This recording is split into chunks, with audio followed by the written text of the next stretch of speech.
boys, ladies and gentlemen, welcome to the Source Material Comics Podcast. That is correct. Aren't you like fucking like far right Jesus Bible belting West Virginia coal mining? Where's this like happy holiday shit coming from? Say Merry Christmas. Merry Christmas, Mark Radulich. Happy Hanukkah, Jesse. Man, we are getting ready to get into a book that you tossed at me and I've heard about. I've heard actually really good things about this book. By Grant Morrison, art by Dan Mora. This is Klaus, or Claus, as some know. Santa Claus, if you will. Publication date, November of 2015. Come out from Boom Studios. Mark, is this an Ollie special? What's the deal with this one? Why'd you pick this one? Well, Jesse, it's the holiday season. You and I, one of the traditions here is that you and I always do some sort of holiday-related book around this time. This being close to Christmas and all, I wanted to make sure that I picked another book that we hadn't done yet, because we've done a bunch. Like we did the, what do you call it, The Last Christmas one year. Right, Slayer. Yeah, we did Slayer. Like we've done a bunch of these, and this just, so I kind of do like I always do. I went on Amazon and I typed in Christmas comic. You know, after you get past all like the Marvel and DC anthology Christmas books, yeah, you know, all 5 million of those, I happened to see this one, and I'm like, oh well, I haven't seen this one before. This looks interesting. This feels like a Mark and Jesse book, so that's why we're talking about it. Yeah, Grant Morrison is quite an accomplished writer. I don't know if you've heard his name before, but Grant Morrison. Yeah, okay. I feel like we covered something by Grant Morrison. Yeah, maybe it was like a Doom Patrol book. Yep, I think you are exactly. And I don't know, it might not have been me that was with you on that one. That might have been a Sheehan thing. Grant Morrison, the other wizard, by the way, aside from Alan Moore, these two have actually had some wizard duels. Yeah, some crazy stuff there. Anyway, and I'm not fucking lying either. Like We've talked about the Wizards duel with Alan Moore, and I laughed my ass off at that. So, yeah, I mean, look, you could probably easily find some good Grant Morrison stuff out there. But, yeah, this is Claus, I guess is how I'm going to pronounce it from here on out. Say hello to Klaus! Klaus! I've got a synopsis here of this book. Clearly, this is telling a neat adventure of the origins. I think that's the subtitle, isn't it? Like something like the origins of Santa Claus. It's like Santa Begins or some shit. Yeah. So I've got a synopsis here. I'll kind of go through it and we'll talk about it here. I'm when you pitched this to me, I was like, Grant Morrison is writing this thing. What could he possibly have in store for us? In the quaint town of Grimsvig, a saga unfolds. Shrouded in darkness and misery under the rule of the tyrant Baron Magnus. At the heart of this story lies Klaus, a man returning to reconcile his past, aiming to rekindle hope and kindness amidst the town's despair. Now, I got to give you a backstory on Klaus. He was raised in Grimsvig, served loyally under Lord Ulrich until treachery stained his name. Falsely accused of Ulrich's murder by Magnus, Klaus, I'm going to do it 3 or 4 different ways tonight. Klaus was... Claude. Chester was cast out into the unforgiving wilderness. Saved by Lilli, a white wolf he once rescued, Klaus had sworn never to return until destiny intervened. The town of Grimsvig groans under Magnus's iron rule. Men toil in the treacherous coal mines and children live in fear as the Baron seeks to unearth a malevolent force to feed on their innocence. Klaus's return sparks a glimmer of hope, defying the Baron's orders by gifting joy to the children, inspiring thoughts of rebellion amongst the townsfolk. Whispers of a demonic voice echo through the Baron's actions, hinting at a pact, which I'm going to say this is Krampus. That was my thought. Yeah, there's not a name given to this demon, but it definitely reminds me of Krampus. We got a big horned demon that comes out of the earth here. But there's a pact between Magnus and Krampus for power, and Lady Dagmar, torn between her past affection for Klaus and her allegiance to the Baron, which she did marry and have a child with, grapples with the truth of her father's demise and her son Jonas's troubled nature. Mysterious spirits of the Northern Lights bestow Klaus with eternal life and the power to create joy through mystical toys. Empowered and resolute, Klaus confronts the Baron and faces the unleashed terror, a bloodthirsty creature seeking to ravage Grimsvig. In a climactic battle, Klaus valiantly fights the creature, sacrificing himself to save. Sorry, every time you do that, I was like, what are you doing? Happy birthday, dear Chester. Chester. There you go. Klaus valiantly fights the creature, sacrificing himself to save Grimsvig. Resurrected by the spirit's magic, he defeats the beast, ending the Baron's reign. Jonas, saved from the creature's clutches, finds redemption through Klaus's influence. Now, the conclusion of this book, peace returns to Grimsvig. Klaus marries Lady Dagmar, becoming a beacon of hope and a father figure to the town. And eventually he bids farewell, journeying to the north with Lilli and his mystical sleigh, promising to return annually, ensuring the town remains steeped in joy. You and I, just like you said, we've talked some other Christmas carols before, some other Christmas tales. This is different, I feel, than what we've covered in the past. It feels like there's a more solid foundation for a story here, in my opinion. But anyway, what'd you think, man? I mean, I'm always thinking about like movies and stuff. Like, He's thinking movies. Movie. Well, and that was my first thought as I read this was, oh, this feels like a good storyboard for a fantasy movie, but a fantasy movie you could put out around Christmas time. I love the idea of essentially you have a hunter or wild man. Oh God, what was the character class of Aragorn in the Lord of the Rings? He was a ranger. Yeah. Like that kind of character. He has a past with the queen. They were lovers, and she ran away from him to seek power. And of course, like every woman, she leaves her guy, goes for that she thinks is the grass is greener over here. It doesn't quite work out that way, but you don't find out until after. And so you have sort of the steward of the town who's taken control and made it tyrannical and robbed people of all of their wealth and resources.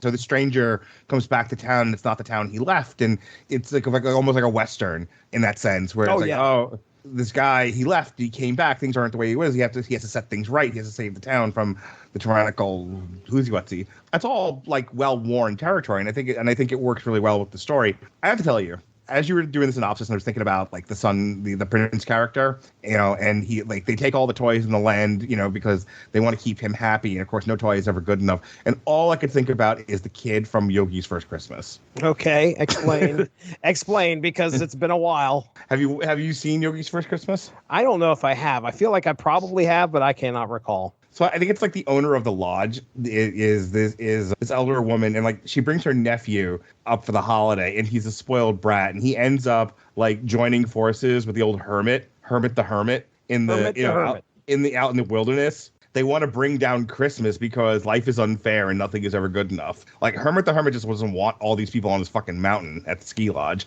And the kid's pissed off because like he's an entitled spoiled brat. So they gang up together to take down Yogi in Christmas. It's great. Oh jeez. And the kid's like a bag of shit. He like cheats and everything. He's awful. He's like Snidely Whiplash, but it's like, but it's like Snidely Begins. That's what the kid reminded me of. It was like they just spoiled this kid fucking rotten, and he can't see past his own nose. When and so I love the idea of like Klaus goes into the woods and he gets like he's not Superman. He gets around a good beating. By the guards. Yeah, he does. And and then it's like the spirit of Christmas, revives him. Which, by the way, I mean, I'm sitting there going like, where the fuck did these aliens come from? Why are there aliens in this book? And I thought it was interesting that they used that kind of way to depict these spirits. Granted, I mean, you could do whatever you want in your book, but I thought it was definitely like, okay, these things are very alien-like. I was gonna say it was very not Christmassy. Yeah, I mean, okay, they just come down. Now, my assumption is like they were there. I can't remember if this is spelled out in the book or not. I feel like it's not, but I feel like they've been put on the earth, or at least came to the earth in order to like provide like a champion to fight against Krampus or this demon. But of course, yeah, it definitely felt of all the things in this book, that was probably the thing that stood out to me the most, where I was like, what in the world? Like that's the thing that kind of took me out. It was it's weird that in your fantasy tale we have this like, let's take a moment for psychedelics. It's like, wait, what? I mean, I guess we've got to get Klaus super powerful and immortal. I guess this is the way we're going to do it.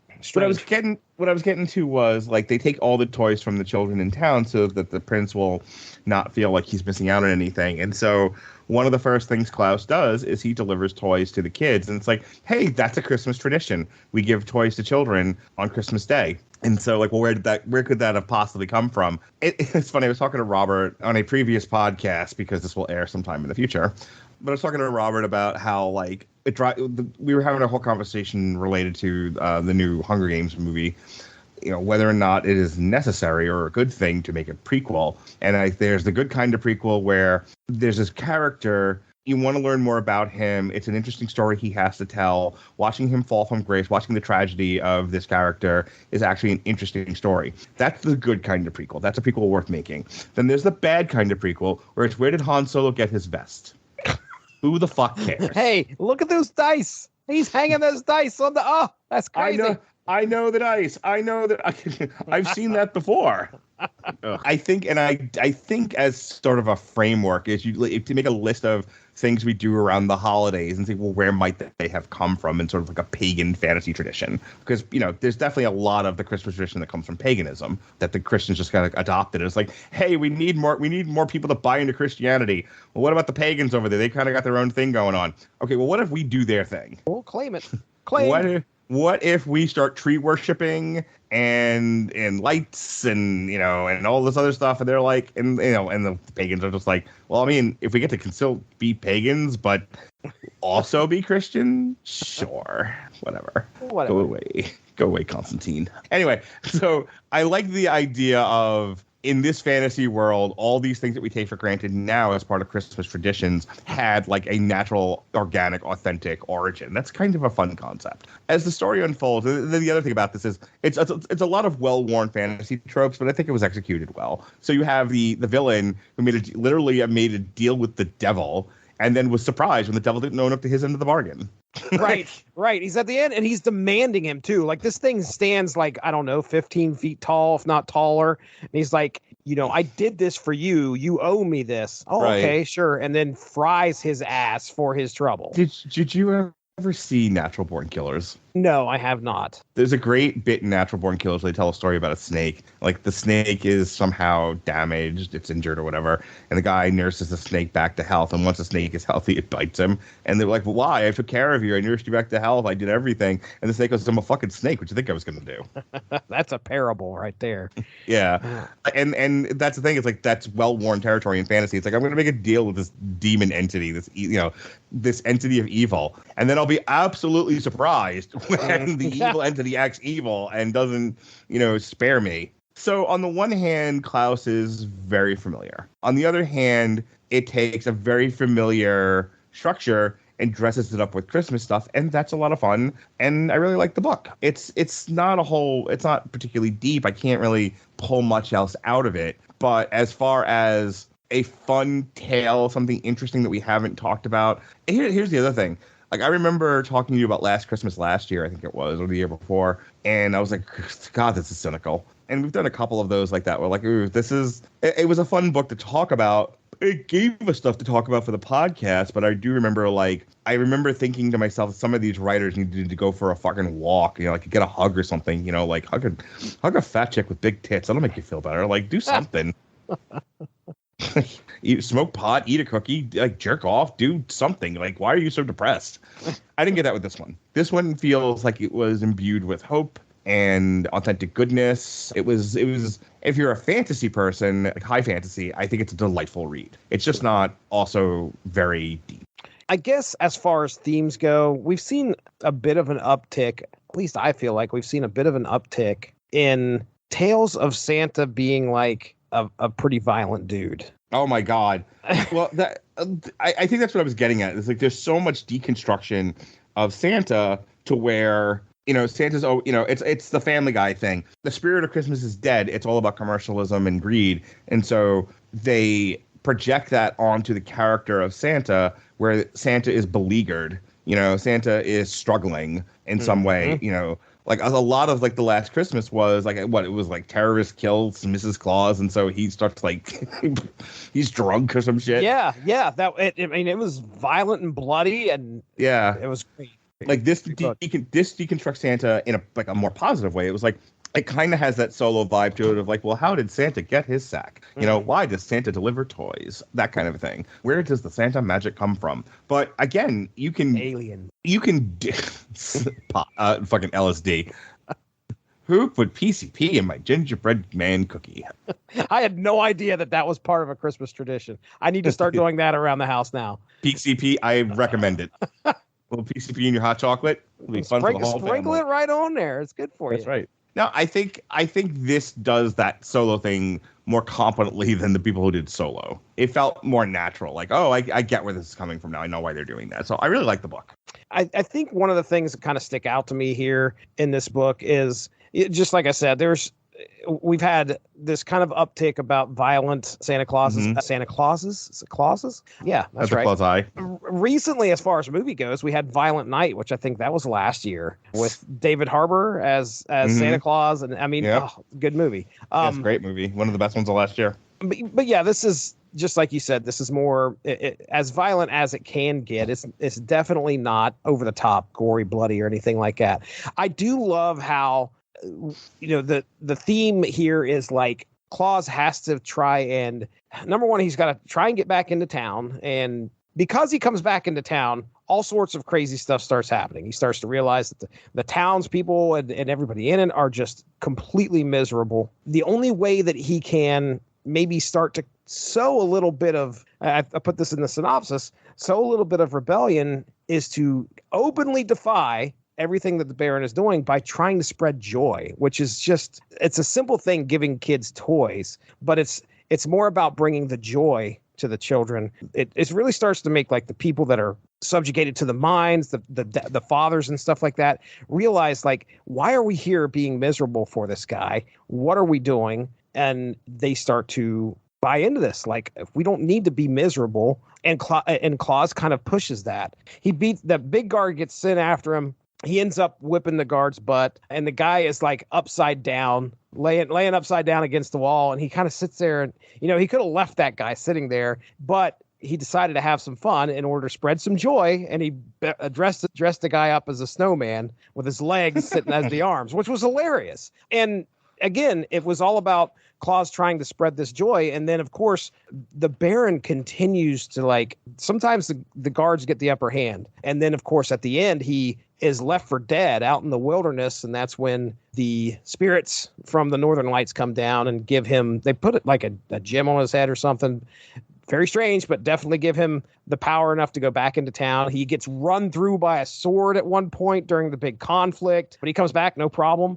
This was done fairly well. I think it's neat to see kind of like the origins of what happened here and how he becomes Santa Claus and where it all came from, why spreading joy with toys and presents was so important to him. And yeah, the Jonas kid, we talked about Jonas. Jonas is a spoiled, rotten kid. And then when things start to turn is when his mom sits down with him, pays a little bit of attention, and they begin to play together. Mm-hmm. And that's a really sweet scene. Yeah, he's like, oh, but I think he says something along like, won't father be upset? Because like you can't play or a lot of that is because Baron Magnus is his whole motivation is to spread misery so that when Krampus comes out, it's going to be a feeding frenzy. And of course, he unfortunately fattened up his boy for that by spoiling him like he did for a little bit. But yeah, I mean, I thought as far as Christmas books go, this is probably one of the better ones that I've read. This Slayer was entertaining for what it was, but this is definitely, I think, well above Slayer, in my opinion, if you were going to compare those two. And as far as The Last Christmas, I think I appreciated Last Christmas just because of its brutality. I feel like we had more to say about Last Christmas, but there was a lot of like editorializing about the commercialism of Christmas, right? Which I think really bugged the shit out of you. Correctly. Oh yeah, I'm sure it did. If I remember correctly on that podcast, you and I kind of went back and forth about how like Black Friday sales and things of that nature. Like, people lose sight. I think I remember talking about how I really appreciate like the joy of Christmas, and I used to enjoy like being with family, and this was a time of like appreciate the people around you, take time with your kids. It's not about the gifts, it's about the thoughtfulness, it's about the togetherness. It's that end of the celebration of their, and looking forward into the next year and hopefully going through it together, and hopefully maybe things are better this year than they were last year. And I remember talking about all that and how like last Christmas was like a contrast. It was like it was definitely an editorialization about how people have just utterly lost sight of what Christmas is supposed to be about, and it got expressed through this like violent Santa character.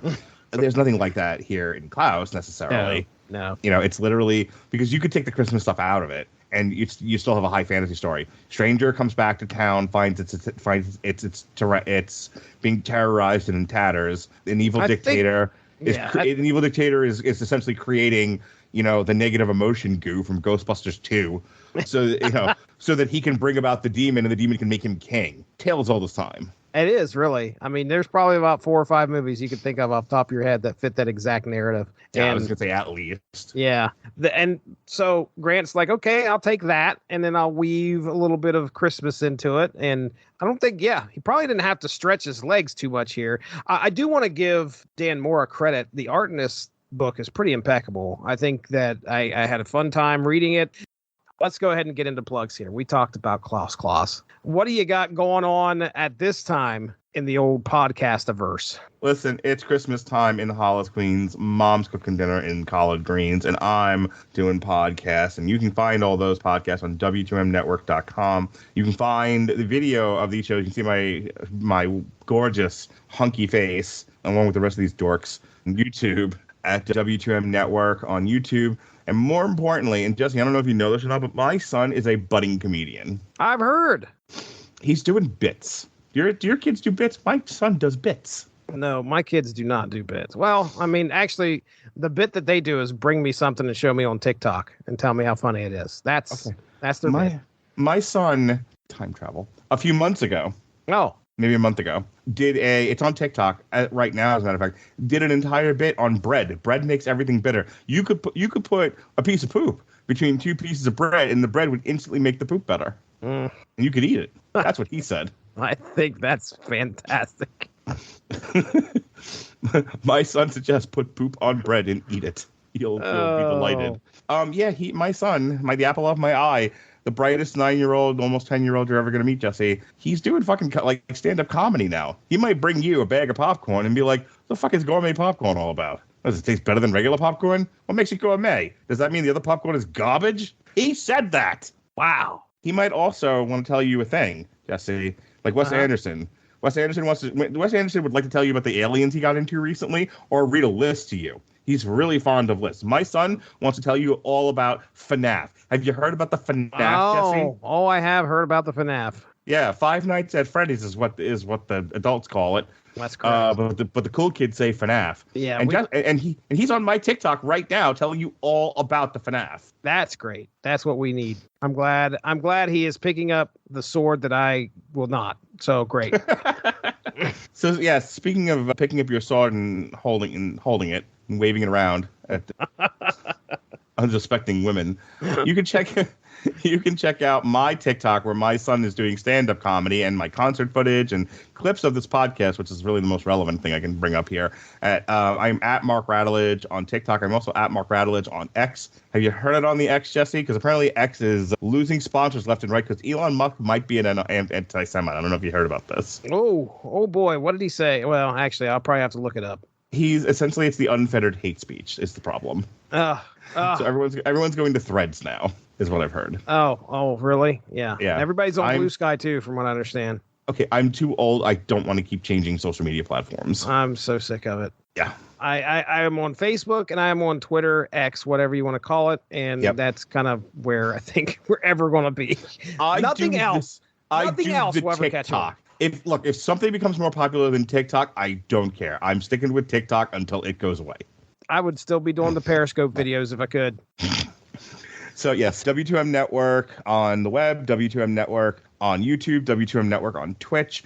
at Mark Radulich on TikTok, at Mark Radulich. I heard it on the X. And if you would like for me to take you on a sexy date, maybe a naked swimming date, maybe some karaoke, naked or otherwise, I am Mark Radulich LCSW on Facebook. How about that, Jesse? Whoa.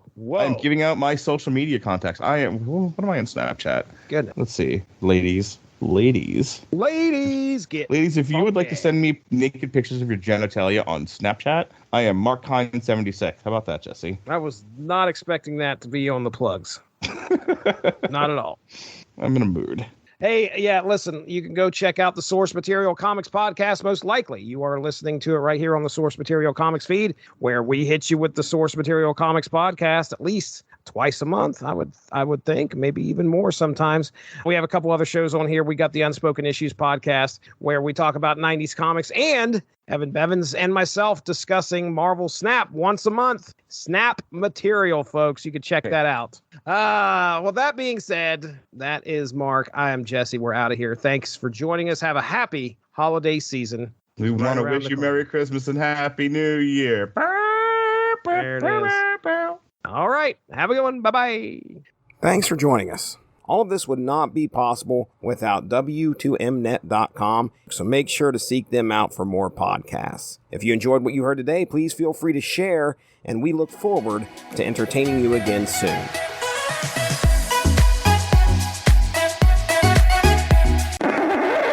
Are we officially starting? Because if you're going to start with Happy Holidays, I have to give you a ration of shit. Kiss your family and friends goodbye. Say hello to Klaus. I'll just change the name. Just start your family playlist and please do. That'll be another thing that was taken from me this year. Oh no! Oh no! You know, none of the art ever took me out. I think it was done very well. It's definitely not Scott Keith. It's like actually it looked like people. I just want you to get his name wrong like 90 more times, okay? Francis Scott Keith. Yes.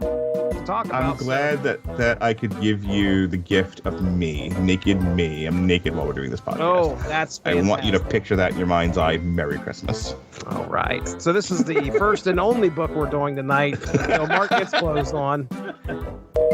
Okay, I'm gonna message you pictures. Don't message me anything. I don't want to see anything unless it's a shark prostitute or something along those lines. If I send you naked pictures of me, but I'm wearing a shark's fin, that do. Jesse, please move this on. I'm rambling. Jesse. Yeah, Mark.